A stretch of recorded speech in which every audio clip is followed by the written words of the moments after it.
Assalamualaikum warahmatullahi wabarakatuh. Perkenalkan, nama saya Nisa Apriliani, NPM 18751010, Program Studi Agribisnis, jurusan Ekonomi dan Bisnis semester 5A. Pada kesempatan kali ini, saya akan mempresentasikan mengenai metode pembayaran ekspor oleh mata kuliah Perdagangan Internasional. Langsung saja, pada slide pertama, di sini adalah beberapa metode pembayaran ekspor, diantaranya yaitu Advance Payment. Advance Payment adalah pembayaran langsung kepada eksportir sebelum barang yang dipesan dikirim. Yang kedua yaitu Letter of Credit, yang berarti jaminan yang diterbitkan oleh issuing bank atas perintah aplikan atau buyer kepada eksportir agar importir melakukan pembayaran sejumlah tertentu. Yang ketiga yaitu Open Account, yang berarti barang dikirim terlebih dahulu oleh eksportir dan pembayaran dilakukan setelah importir menerima barang tersebut. Yang terakhir yaitu consignment atau sama dengan konsinyasi, yang berarti pengiriman barang kepada perantara atau importir yang akan menjual barang tersebut kepada final buyer. Kepemilikan barang tetap milik eksportir sampai barang tersebut terjual.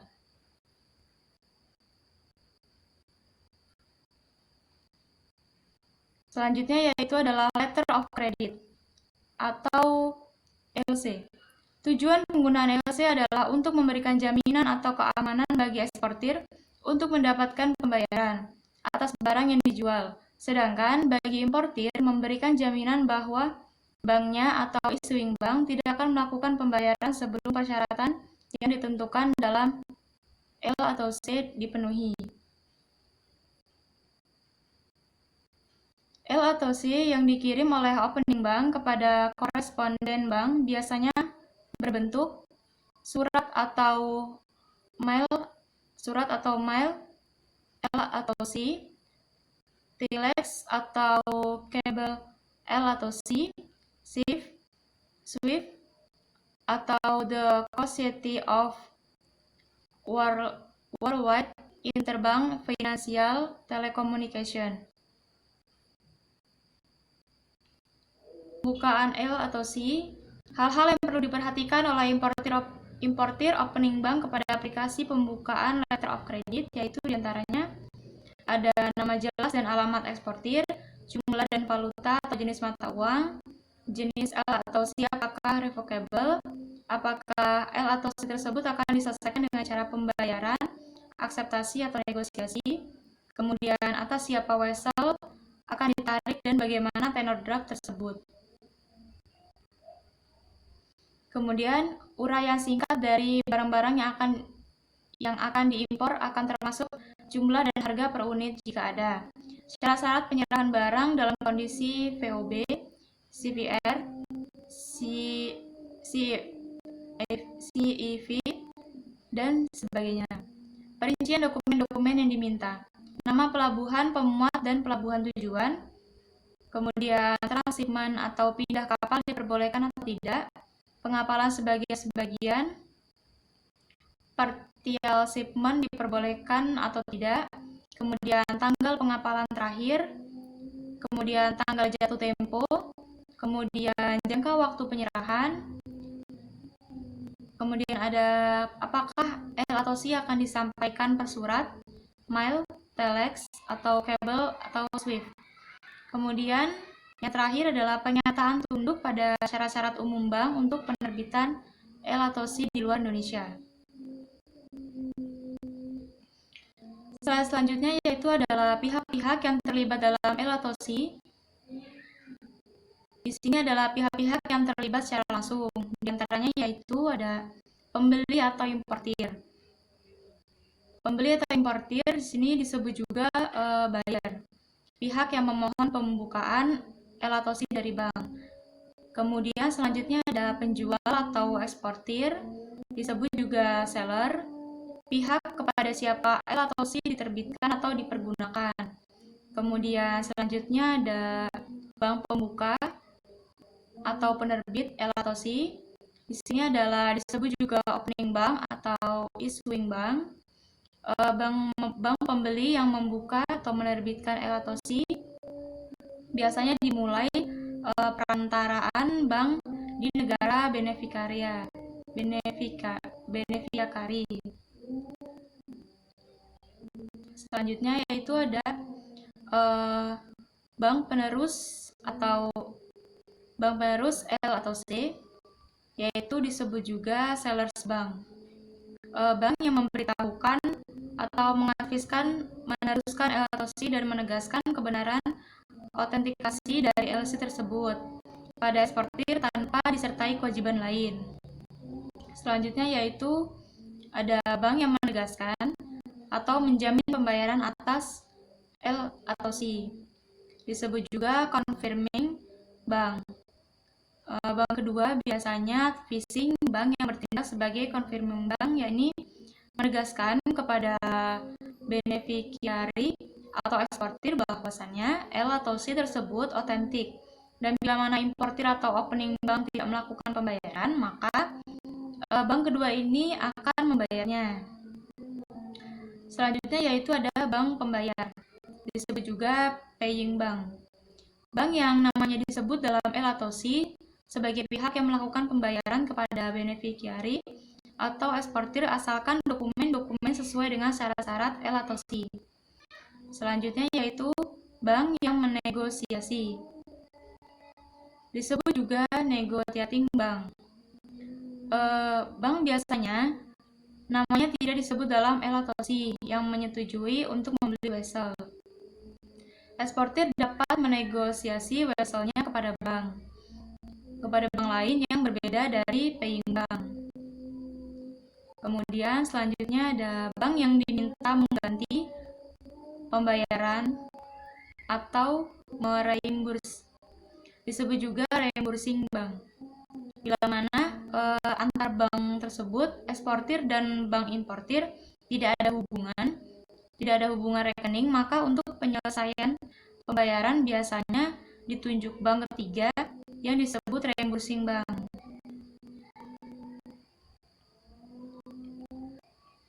Selanjutnya di sini adalah pihak-pihak yang terlibat dalam L atau C. Yang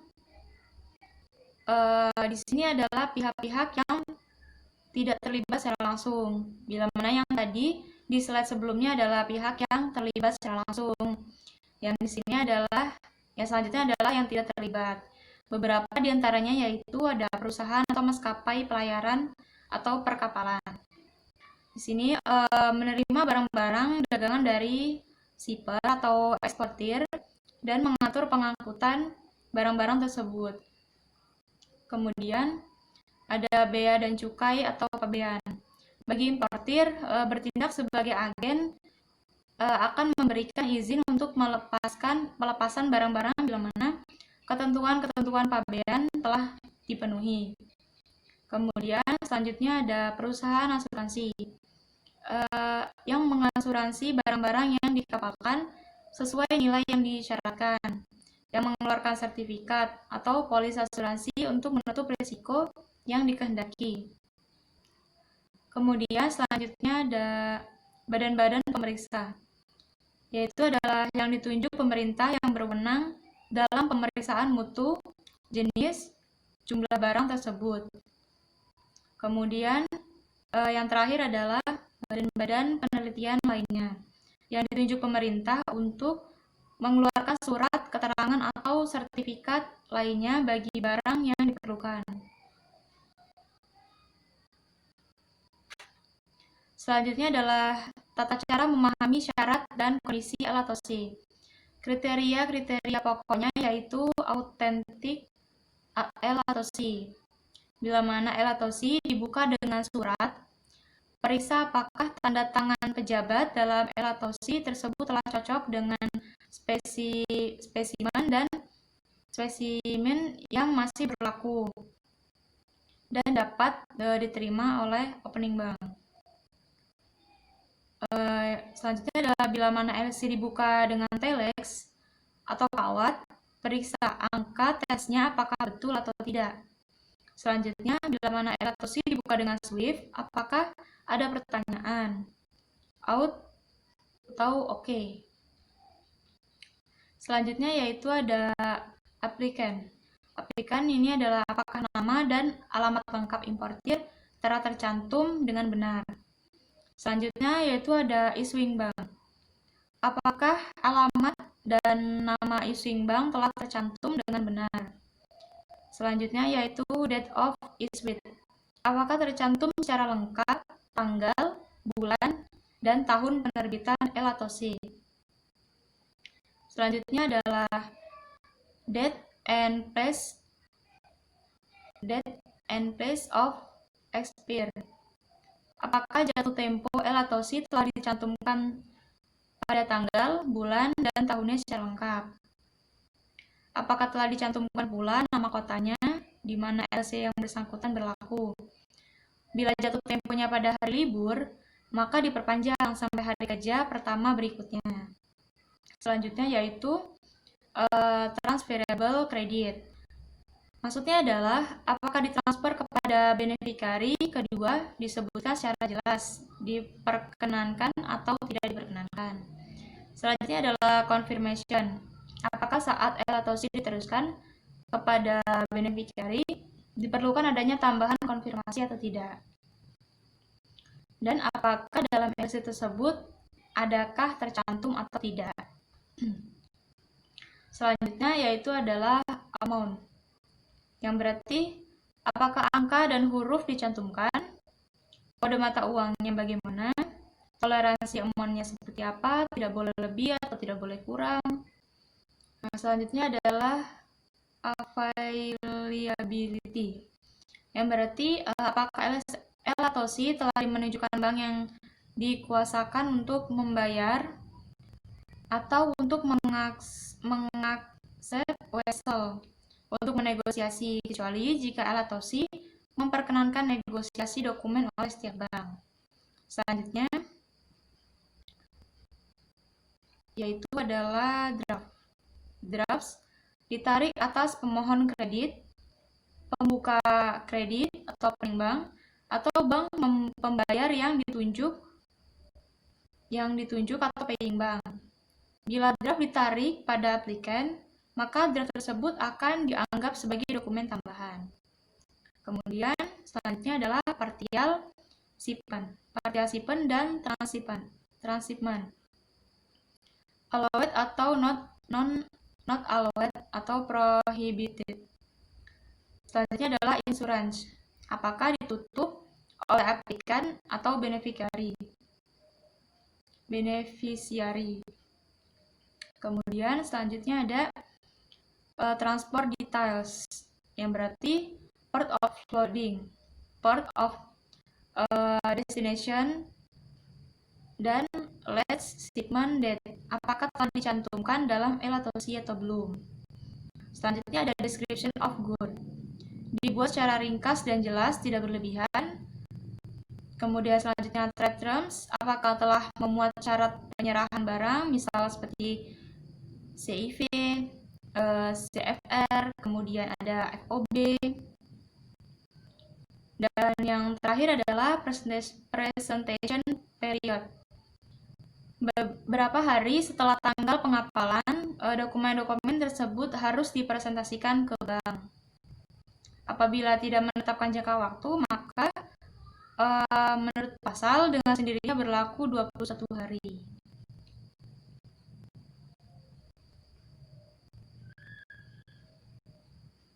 Selanjutnya yaitu adalah dokumen utama dalam L atau C. Ada draft, commercial invoice, bill of lading, packing list, polisi asuransi. Kemudian di sini ada contoh dokumen draft, yaitu adalah dokumen pemberitahuan ekspor barang. Jadi sebelum melalui proses atau tahapan yang lebih lanjut, yang pertama itu adalah harus menyiapkan dokumen pemberitahuan bahwa akan mengekspor suatu barang. Kemudian ada contoh dokumen commercial invoice. Di sini saya ambil contoh PT Hasil Alam Barokah. Itu ada buyer, ada ekspor dan impornya, kemudian ada dari negara mana, nomor teleponnya berapa dan manajernya siapa. Kemudian sebelah kanan juga terdapat nomornya, terus ada tanggalnya dan lain sebagainya. Di tabel ada barang-barangnya yang akan diekspor, kemudian ada jumlahnya, ada harganya. Selanjutnya adalah contoh dokumen bill of lading. Di sini ada beberapa yang harus diisi, yaitu ada shipper, ada consignor, ada notice party, ada place of acceptance, ada vessel, dan ada keterangan-keterangan di bawahnya yang menjelaskan tentang dokumen tersebut. Kemudian ada contoh dokumen packing list. Di sini saya ambil contoh seperti slide sebelumnya, itu ada PT hasil alam barokah, yaitu ada buyer, masih sama seperti yang tadi. Kemudian di tabelnya masih penjelasan mengenai barangnya, jumlahnya dan harganya, kemudian totalnya, dan di bawahnya ada deskripsi atau penjelasan yang lebih singkat. Kemudian selanjutnya ada contoh dokumen polisi asuransi. Di sini saya ambil contoh formulir klaim asuransi perjalanan travel insurance claim form. Nah, di sini ada dua yang harus diisi, yaitu diisi oleh data tertanggung dan diisi oleh data pelapor. Itu karena dokumen ini penting untuk menyatakan proses asuransi agar lebih jelas dan melakukan perjanjian yang secara jelas dan tidak ilegal seperti itu. Demikian presentasi dari saya, kurang dan lebihnya saya mohon maaf dan kepada Allah saya mohon ampun. Saya akhiri, wabillahi taufiq wal hidayah. Wassalamualaikum warahmatullahi wabarakatuh. Tell me pretty lies, look me in the face, tell me that you love me, even if it's